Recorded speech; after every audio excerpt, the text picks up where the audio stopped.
Hai teman-teman, akhirnya aku buat video ini karena begitu banyak permintaan dari teman-teman.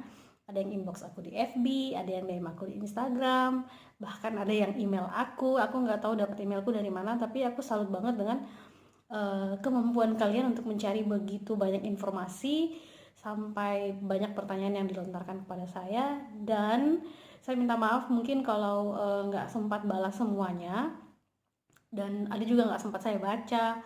Oleh karena itu saya buatlah video ini. Nah, banyak yang nanya aku ini di Eropa ngapain gitu, ngapain sih kak di Eropa gitu, kakak kerja atau gimana gitu. Nah, di sini aku mau jelasin kalau aku ini mengikuti program pertukaran budaya atau yang dikenal dengan sebutan au pair. Nah, teman-teman mungkin uh, belum pernah mendengar kata au pair sebelumnya, or sudah pernah dengar tapi masih 50% lah ngerti tentang au pair, atau mungkin sudah tahu tapi ingin lebih tahu lagi atau bagaimana. Ya, kalian berada di video yang tepat karena saat ini aku akan jelasin au pair itu seperti apa, siapa saja yang bisa jadi au pair, negara-negara mana saja yang bisa menjadi tujuan au pair, serta apa saja hak dan kewajiban au pair. Nah, siapa saja nih yang bisa jadi au pair? Kalau kamu anak muda berusia di bawah 30, di atas 20 tahun, jadi range umurnya itu 20 sampai 30, kamu memiliki pengalaman dengan anak-anak, entah itu kamu pernah ngajar atau pernah ngurus anak-anak atau suka anak-anak, otomatis kamu termasuk dalam salah satu calon kandidat au pair. Dan kamu juga harus bisa ngomong bahasa Inggris paling enggak level standar beginner gitulah. Dan kamu juga punya pikiran yang luas, open minded, kamu senang belajar hal-hal baru, maka kamu adalah salah satu calon au pair. Nah, au pair ini bisa cowok, bisa cewek. Kenapa gue bisa bilang gitu? Karena ada beberapa negara yang menerima au pair cowok. Contohnya itu di Jerman, tapi di Jerman batas usianya kalau nggak salah sampai 26 tahun. Terus di Denmark juga bisa, karena kemarin aku ketemu satu au pair cowok dari Filipina, dan dia bilang dia apply untuk jadi au pair itu di Denmark dan keterima, dan dia cowok. Jadi buat kalian para cowok yang pengen juga merasakan bagaimana hidup dan mempelajari budaya-budaya dari negara lain, Jerman dan Denmark bisa untuk au pair cowok. Jadi kalian masih punya kesempatan. Nah, selain itu negara-negara tujuan au pair, untuk orang Indonesia itu hanya bisa di Eropa, di Australia, sama di Amerika. Kanada juga bisa, tapi di Kanada itu lebih dikenal sebagai caregiver.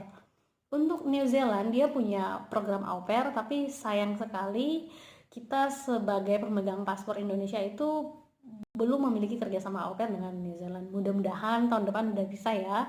Kalau seandainya sudah bisa, well, ini juga bisa memotivasi anak-anak muda di Indonesia supaya mau keluar dari zona nyaman, melihat dunia dan mempelajari budaya-budaya di luar supaya bisa dibawa ke Indonesia dan diterapkan dalam hidup sehari-hari. Udah tahu ya arti dari au pair itu apa, siapa-siapa saja yang bisa jadi au pair, negara-negara apa saja yang bisa kita jadikan tujuan kita sebagai proses pertukaran budaya ini. Nah, sekarang kita akan bahas tentang hak dan kewajiban. Kalau kamu merasa bahwa aku punya semua nih syarat-syarat buat jadi au pair dan aku kepengen banget jadi au pair. Nah, ada baiknya ini kalian tahu dulu apa hak dan kewajiban seorang au pair itu. Hak pertama yang menurutku paling mempunyai benefit yang paling baik adalah tiket pesawat dari negara asal sampai ke negara tujuan pulang pergi itu ditanggung oleh host family. Jadi host family akan menyediakan tiket. Karena aku dari Makassar, aku juga dapat dari Makassar Jakarta negara tujuan gitu. Jadi it's depend on how you communicate with the family, but normally they will just buy a ticket for you from Jakarta, the capital city. But ya, sekali lagi gue bilang itu semua tergantung dari komunikasimu dengan host family. Nah, tapi lumayan lah ya, kita dapat tiket pulang pergi Jakarta Belanda, Belanda Jakarta, or Jakarta Denmark, Denmark Jakarta, yang which is itu harganya nggak murah, itu mahal, dan itu di effort sama keluarga angkat kita. Kemudian Hak kita yang kedua adalah kita dapat paket money atau uang saku atau uang jajan. Nah, paket money tiap negara-negara itu berbeda. Contohnya di Belanda sama di Denmark itu beda ya. Denmark sedikit lebih mahal, mungkin karena biaya hidup di sini juga lebih tinggi. Selain paket money, kita juga dapat otomatis kamar pribadi, kamar mandi, akses internet, apalagi ya. Oh ya, kita juga dapat holiday seminggu itu maksimal 2 kali dan selama setahun maksimal kurang lebih sekitar 4 minggu. Bayangin dong, enak ya. Nah, holiday 4 minggu ini bisa kita gunakan untuk jalan-jalan seperti yang saya lakukan pada saat saya di Belanda. Saya punya holiday kurang lebih 4 minggu selama 1 tahun. Jadi bisa ke Paris, bisa ke negara-negara di sekitar Belanda. Nah, bagaimana pembagian holiday 4 minggu ini? Di Eropa ini kan ada empat musim ya, musim semi, musim panas, musim gugur, sama musim salju, musim dingin. Nah, biasanya itu 2 minggu di musim panas dan 2 minggu di musim dingin. But sekali lagi ini tergantung bagaimana komunikasi kalian dengan host family. Ada yang mungkin, oh aku pengen kesini di bulan ini nih, dikomunikasin aja dengan host family, jadi semuanya itu bisa saling balance gitu loh. Tapi normally holiday ini kita dapat di musim panas yang biasa disebut summer holiday dan winter holiday. Nah, selain holiday ini kita juga dapat apa lagi ya? Oh iya, untuk makan, kita kan perlu makan. Jadi semua makan kita itu ditanggung oleh host family. Jadi kita ini benar-benar bagian dari keluarga itu sendiri. Jadi ceritanya kalau mau disingkat secara yang kepanjangan tadi itu mau disingkat, kita ini jadi anak angkatnya mereka yang membantu meringankan beberapa pekerjaan yang mereka nggak sempat lakukan karena mereka sibuk dengan pekerjaannya. Nah, saat ini kita akan masuk ke dalam kewajiban nih. Kewajiban au pair itu apa-apa saja? Kewajiban au pair itu adalah membantu host family yang sibuk-sibuknya itu. Kita kan tahu ya, host family yang mendatangkan au pair itu adalah rata-rata host family yang berada terus mereka itu sibuk dengan pekerjaan mereka, jadi mereka membutuhkan extra hands, baik itu untuk menolong mereka dalam mempersiapkan anak-anak ke sekolah atau menjemput anak-anak dari sekolah atau menyiapkan sarapan untuk anak-anak. Pokoknya kita membantu mereka itu dalam ketika mereka kesulitan gitu lah. Misalnya for example hari ini karena mereka harus pergi ke kantor lebih cepat, jadi dia minta tolong ke kita buat ngantarin anak-anak ke sekolah.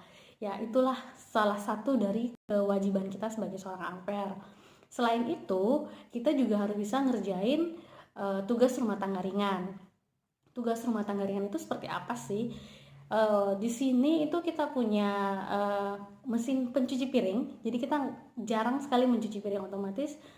Salah satu tugas au pair juga itu ya seperti itu, masukin piring kotor ke mesin cuci piring. But I think it's not only au pair's job, everybody can do it. For example, kalau anak lu udah selesai makan nih dan barang piring-piring kotornya itu biasanya sih mereka beresin sendiri gitu, tinggal dimasukin aja gitu. Terus apalagi ya kewajibannya, kadang juga kita doing laundry yang masukin pakaian kotor ke mesin cuci, terus tinggal dipencet ting, itu udah, nanti tinggal nunggu udah selesai. Terus ya menjaga kamarmu untuk tetap rapi, paling enggak kita tinggal di rumah orang gitu ya, kita harus menaati peraturan-peraturan yang berlaku di rumahnya. Contohnya, waktu aku di Belanda itu berlaku jam malam sekitar aku mesti harus sampai di rumah itu sebelum jam 9 malam. Well, karena aku tinggal dengan mereka, ya otomatis aku harus mengikuti peraturan yang ada di rumah itu. Jadi sebelum jam 9 aku udah ada di rumah. Beda lagi ketika aku di sini nih, di sini aku nggak butuh jam malam, aku mau pulang jam berapapun, it's okay. Selama aku kasih tahu host familyku bahwa aku sedang berada di sini dan akan pulang sekitar jam begini, it's okay. Kita punya akses kunci rumah sendiri, jadi kita benar-benar bagian dari anggota keluarga. Selain itu, kita juga duduk makan bersama di meja makan. Nah, disinilah proses pertukaran budaya itu terjadi. Kenapa bisa bilang gitu? Karena begitu kita makan, kita akan membahas hari ini kita ngapain aja, hari ini apa saja yang terjadi, apa hari ini bahagia atau gimana. Nah, disitu juga bisa kita ceritain, oh kalau di Indonesia itu kayak begini, dan mereka akan kasih tahu juga, oh di sini tuh kayak begini. Jadi di sana kita bisa saling belajar, kita bisa saling tahu, oh ternyata itu begini ya. Contoh sederhana, kalau misalnya kita lagi di meja makan di Indonesia kan kebanyakan orang sering megang HP ya. Kalau di sini itu nggak sopan gitu loh. Dan itu diajarkan sejak masih kecil. Nah, jadi itu kita bisa belajar, oh ternyata kekeluargaan itu benar-benar sangat diperlukan supaya kita juga bisa bertumbuh menjadi seseorang yang lebih baik lagi. Nah, itu dia teman-teman, kurang lebih informasi seputar hak dan kewajiban au pair dan apa-apa saja syarat untuk menjadi seorang au pair. Kalau kalian tertarik untuk menjadi seorang au pair, mulailah dari sekarang. Kalau bahasa Inggrisnya kurang bagus, belajarlah bahasa Inggris. Jangan pernah menyerah, karena aku pun di awal-awal itu bahasa Inggrisku masih jelek-jelek sekali, nggak bagus-bagus amat lah. Dan sekarang sudah improvement, ada kemajuan sedikit. Dan karena kan kita pakai terus ya bahasa Inggris, jadi don't worry about that. I know you can do it. If I can do it, then you also can do it.